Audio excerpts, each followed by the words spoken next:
ছেলে মেয়েদেরকে শিখাইতে হয়। আমি আগেই বলেছি, মানুষের পেট থেকে বেরোলে ওটা মানুষ হয় না, ওটার মানুষ বানাইতে হয়, ঠিক কিনা?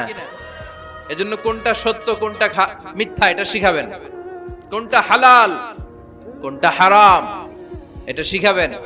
ছোট্ট বাচ্চারা অনেক কিছু বোঝে না। আরেকজনের গাছের মধ্যে বড়ি পেকে আছে, বড়ি খাইতেছে, আম পেকে আছে, আম পেরে নিয়ে আসছে, এরকম বাচ্চা আছে না নাই?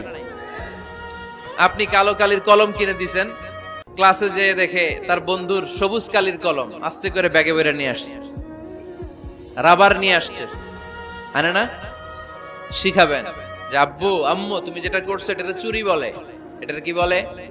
ও তো বোঝে না এটা চুরি, ও মনে করে সবই আমার, সবই আমার। ওরে বুঝাবেন সব তোমার না, যেটা আমি তোমারে কিনে দেবো এটা তোমার।